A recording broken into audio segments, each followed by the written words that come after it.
समय पहले की बात है। एक गांव था जिसका नाम शिवपुर था। वहाँ दो किसान रहते थे। एक का नाम वीरू था और दूसरे का नाम धीरू। दोनों बचपन के घनिष्ठ मित्र थे और उनकी दोस्ती बहुत गहरी थी। वीरू बहुत ही मेहनती किसान था, जो रोज सूरज उगने से पहले अपने खेतों में पहुंच जाता था। दूसरी ओर धीरू थोड़ा आलसी था, जिसे आराम करना और गपशप करना ज्यादा पसंद था। वीरू ने कहा, सुमन, मैं खेत जा रहा हूँ। मेरा खाना बांध दो, मैं वहीं खा लूंगा। आज देर हो सकती है। सुमन ने मुस्कुराते हुए कहा, मैंने पहले से ही खाना तैयार कर रखा है, ये लीजिए।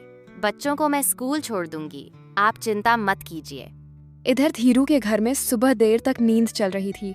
उसकी पत्नी गीता उसे उठाते हुए बोली, सूरज सिर पर आ गया है, खेतों पर नहीं जाना क्या?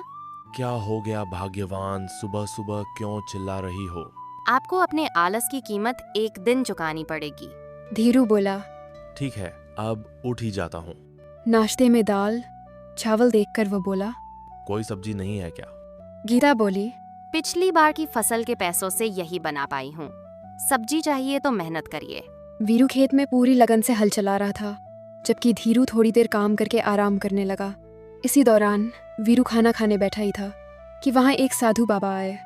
बेटा, बहुत भूख लगी है, कुछ खाने को मिलेगा?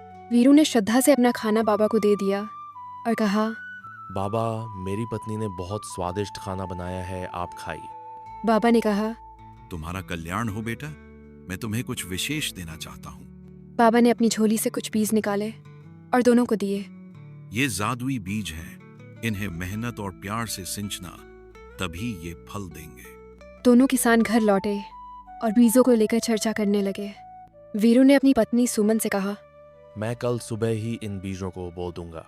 सुमन बोली, बहुत बढ़िया, अब हम खूब मेहनत करेंगे।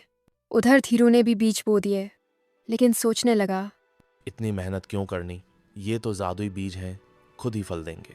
वीरू हर दिन बीजों को पानी देता, मिट्टी ठीक करता और प्यार से उनकी देखभाल करता। धीरू ने भी बीज बो दिए, पर सिर्फ एक दिन पानी डालकर, बाकी समय आराम करता रहा। कुछ हफ्तों बाद वीरू के खेत में मोटे, ताज़ा, हरे भरे कद्दू उगे। हर कद्दू सामान्य से कहीं बड़ा और सुंदर था। उसकी पत्नी सुमन बोली, इतने बड़े कद्दू मैंने पहले कभी नहीं देखे। दोनों मिलकर कद्दू तोड़ने लगे और देखते ही देखते उनकी टोकरियां भर गईं। और जैसे ही वे कद्दू तोड़ते, वहीं दोबारा कद्दू उग जाते। ये सच में जादुई बीज हैं। सुमन ने कहा। वीरू बोला, अब हम इन्हें बेचकर बहुत पैसे कमाएंगे। उधर धीरू के खेत में सिर्फ छोटे छोटे पौधे निकले, बिना किसी फल के। धीरू परेशान होकर वीरू के पास गया।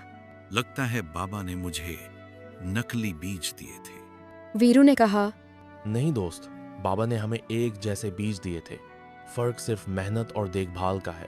धीरू को अपनी गलती का एहसास हुआ। काश मैंने भी तुम्हारी तरह मेहनत की होती। वीरू ने कद्दू बेचकर अच्छा मुनाफा कमाया, जबकि धीरू को पछतावे के सिवा कुछ नहीं मिला। सीख, मेहनत, देखभाल से ही असली जादू होता है। वीरू ने कद्दू बेचकर अच्छा मुनाफा कमाया, जबकि धीरू को पछतावे के सिवा कुछ नहीं मिला। वीरू की तरह अगर धीरू ने मेहनत किया होता तो उसे भी फल मिलता, लेकिन उसने ऐसा नहीं किया। उसने सोचा कि बिना मेहनत किए ही फल हो जाएगा, लेकिन बिना मेहनत किया तो भगवान भी किसी को फल नहीं देता है। हमें अपने काम को दिल से करना चाहिए। धन्यवाद आपका मेरे इस वीडियो को देखने के लिए। अगर आपको मेरी कार्टून वीडियो अच्छी लगी हो तो मेरे इस YouTube चैनल सुजुकी टून्स को सब्सक्राइब करें, ताकि अगली वीडियो आपके पास सबसे पहले आए और मेरा 1 लाख सब्सक्राइबर का टारगेट पूरा करें। धन्यवाद मेयर YouTube फैमिली।